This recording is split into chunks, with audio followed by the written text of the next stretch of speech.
उसी दिन हमने संकल्प लिया कि हम इनके घोटाले को, इनके करप्शन को उजागर करेंगे।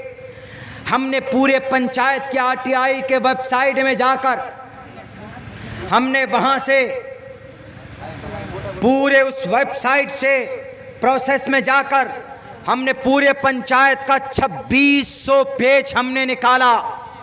सन 2020 से लेकर 21 तक हम अपने गांव के, उस वार्ड के, उस इलाके के एरिया की जब हमने करप्शन देखा, घोटाला, तो तकरीबन 1,57,00,000 रुपया बनता है। पिछले 1 साल में 1,57,00,000 रुपये का घोटाला। हमने कल मीटिंग की। मीटिंग में लोगों को बताया कि आज जो आते हैं मुखिया जी, आपको जो 500 की नोट दे देते हैं, 1,000 का नोट पकड़ा देते हैं 2, और 2,000 की एक नोट पकड़ा दिया जाता है। 10-10 हज़ार रुपये की गड्डी दे दी जाती है आपको। आप कहते हो कि याद भी बहुत अच्छा है। हमने कहा कि फलां इस्लाम साहब, मुख्य सड़क से आपके दरवाजे तक पीसीसी सड़क का निर्माण है, पैसा उठा है 4 लाख, क्या ये सड़क बनी है? उन्होंने कहा कि हजरत पीसीसी तो दूर की बात, वहाँ तो मट्टी भी नहीं डली है। हमने कहा कि अच्छा ये देखिए पेपर में आईडी के साथ निकला हुआ। बोला दिखाइए, तो देखा तो वो भी घूम गया। बोला हम तो ये समझते हैं कि भाई ये मुखिया बहुत अच्छा पैसा बांटता है, आके पैसा देता है लोगों को, तो लोग उसी की वाहवाही करते। हमने कहा ये पैसा आप ही का है।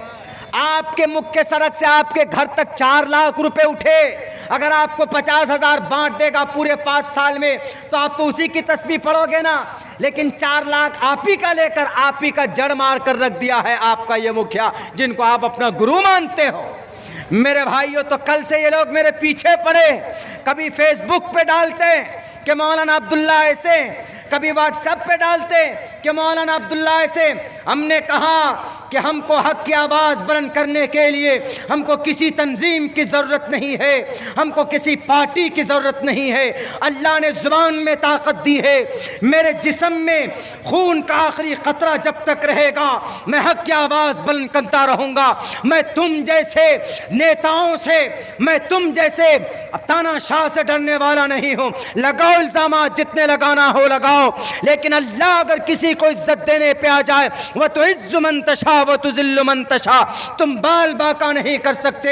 हमने कहा कि अब्दुल्ला को ये मत समझना कि ये मौलाना साहब है। अब्दुल्ला को बेवकूफ़ मत बनाना कि इनको फेसबुक के ज़रिए खबर डाल देंगे और इनको ये डर जाएंगे और इनको जेल हो जाएगी, पुलिस प्रशासन से निवेदन करके इनको अंदर करा देंगे। अल्लाह की मदद होती है जो कोई हक के रास्ते पर चलता है।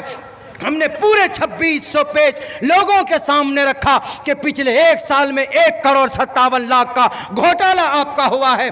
जो आदमी घोटाला करेगा उसको बनाएंगे मुखिया। जो लोग सपोर्टर थे सब के सब बरखला गए, सब के सब अलग हो गए। बोला मौलाना ऐसे कैसे हो सकता? हमने कहा कि हमने ये इरादा किया है कि अपने इलाके से जो भी करप्शन है, शराब के ताल्लुक से हो या घोटाले के ताल्लुक से, अगर कहीं पर कोई घोटाला होता है तो उसको लोगों के सामने ये खिदमत खल्क है, ये शरीयत का एक पैगाम है।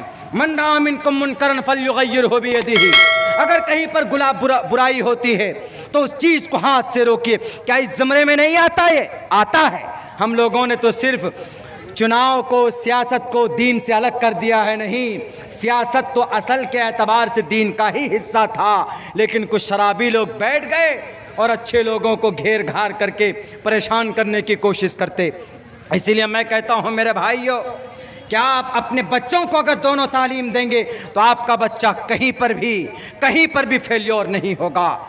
आज वो लोग आजिज़ हैं, करो जितना केस करना हो। क्या लेकर केस करोगे? हमारे पास चिट्ठा तुम्हारा लेकर पहुंच जाएंगे थाने में। मेरे भाइयों, मेरी तकरीर से मैं सिर्फ एक ही पैगाम देना चाहता हूं, वो हमारे हाथ में, हमारे अपने बच्चों को किधर भेजना है। उनको धार्मिक बनाना है तो हम चाहें तो धार्मिक बना सकते हैं, हम अपने बच्चों को अच्छा लीडर बना सकते हैं, हम अपने बच्चों को एक अच्छा भविष्य दे सकते हैं। वह आपके ऊपर डिपेंड करता है इसीलिए कहा गया कि बचपन से आप अपने बच्चे के ऊपर निगरानी रखें, वरना 15 साल का आपका बच्चा होगा, आपसे बगावत करके वो किसी की बेटी की इज्जत के ऊपर हाथ डालेगा, या कहीं जाकर शराब पिएगा, या कहीं पर जाकर आपको बदनाम करेगा। औलाद अगर सही है तो औलाद रहमत है, लेकिन औलाद अगर गलत रास्ते पर चला जाए तो फिर वही औलाद जहमत बन जाती। इसीलिए मेरे भाइयों, मेरे दोस्तों, मैं आप लोगों को फिर से यही गुजारिश करता हूँ, ये इलेक्शन का टाइम भी है, ज़माना भी है। इलेक्शन के टाइम में एक पैगाम और भी मैं आप लोगों को देना चाहूँगा कि सच्चे राजनेता नहीं है, कोई भी नहीं है, हर किसी को गद्दी चाहिए। जब गद्दी मिल जाती है तो उठा कर फेंक देते हैं। मैं उसका जीता जागता सबूत हूँ। हमने मेहनत की, कोशिश की, लेकिन क्या कहूँ, शायद ऊपर वाले को मंजूर नहीं, या ज़मीनी स्तर पर कुछ लोगों को यह पता चला कि मौलाना अब्दुल्ला कुर्सी पर अगर आ जाएगा तो खाना पीना बंद हो जाएगा, सबके मुंह में ताले और जाबी लगा दिए जाएंगे, पीसीटीसी बंद हो जाएगा। मेहनत की हमने अलग कर दिया गया। मैंने कह दिया हमारी तहरीक है, हमारे तहरीक को तुम रोक नहीं सकते।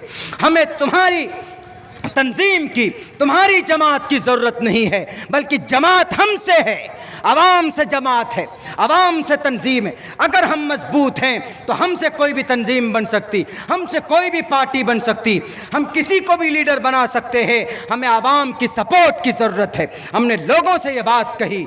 मेरे भाइयों, आपको खुद फैसला करना होगा। आपका मसीहा कोई नेता नहीं हो सकता, आपका दुखदायक कोई नहीं हो सकता, बल्कि आपका दुखदायक, आपकी परेशानी या तो अल्लाह दूर कर सकता है, या आप खुद उसमें कोशिश कर सकते हैं। वरना अगर पुलिस का मामला आ जाए, ब्लॉक का मामला आ जाए, या कोर्ट का मामला आ जाए, आप ही को जाना पड़ता है। आप ही जाते, कौन सा नेता हेल्प करता है? सामने तो कहेगा हाँ जाओ, फ़ोन कर दिया, अरे इसका काम कर दो, अंदर अंदर सेटिंग होती है, पता चला के कह दिया जाता 1.5 लाख रुपए ले लो, इससे काम करवा लो। तो फिर मंत्री जी का फ़ोन करवाने का फ़ायदा क्या? हमारी बिजली बिल आई 80,000 रुपये, हमारे लाइट कट गए, फ़ोन किया गया कि FIR कर दो मौलाना की बिजली काट दो, काट दिए गए जनाब बिजली। हमने फ़ोन करवाया जी जनाब किसी विधायक जी से कि ज़रा फ़ोन कर दीजिए सर, बिजली रोक दें, वो FIR रोक दें, बिजली हमारा चालू कर दें। तो उन्होंने कहा कि मौलाना कर तो दिए हैं फ़ोन,